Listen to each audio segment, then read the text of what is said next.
જય શ્રી કૃષ્ણ મિત્રો. આજે મારા પત્નીનો જન્મદિવસ હતો અને પપ્પાએ અમને એક એવી પૌરાણિક અને અદ્ભુત જગ્યાએ દર્શન કરાવવા લઈ ગયા. આ મુલાકાત માત્ર એક પ્રવાસ નથી, પણ ભક્તિ અને પ્રકૃતિનો સંગમ છે. રણાસણથી ગાભોઈ રોડ પર છીએ. સાબરકાંઠાના હાથરોડ ગામમાં સીમમાં આવેલ છે આ મંદિર. શ્રી ગણેશાય નમઃ.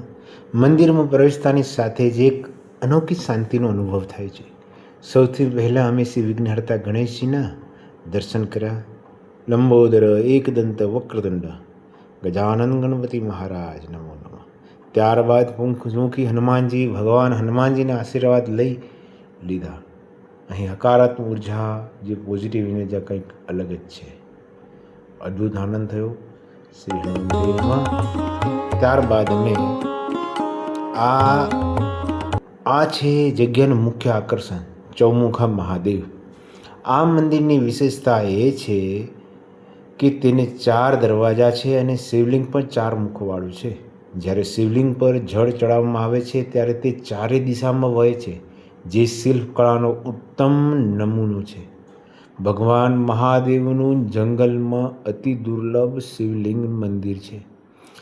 મૂળ શિવલિંગ એની સામેલા નાના મંદિરમાં છે.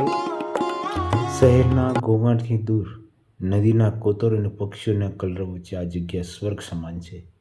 અહીંના સિનેમેટિક શોટ જોતાં તમને લાગશે કે અહીંથી જવાનું મન નહીં થાય. મનને ઠંડક આપતી આ શાંતિ ખરેખર અનિવાર્ય છે.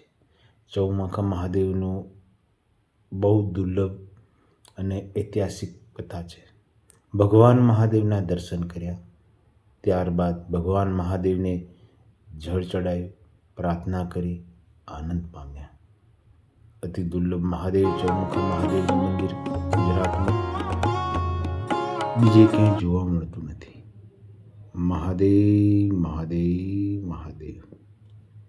જો તમે પણ શિવ ભક્તો હો અને પ્રકૃતિ પ્રેમી હો તો રણાસણથી માત્ર 3 માઇલ દૂર આવેલા આ સ્થળની મુલાકાત જરૂર લેજો.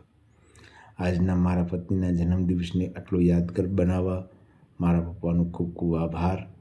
તમને આ વિડીયો કેવો લાગ્યો કમેન્ટમાં જરૂર જણાવજો અને શેર કરજો. જય શ્રી કૃષ્ણ.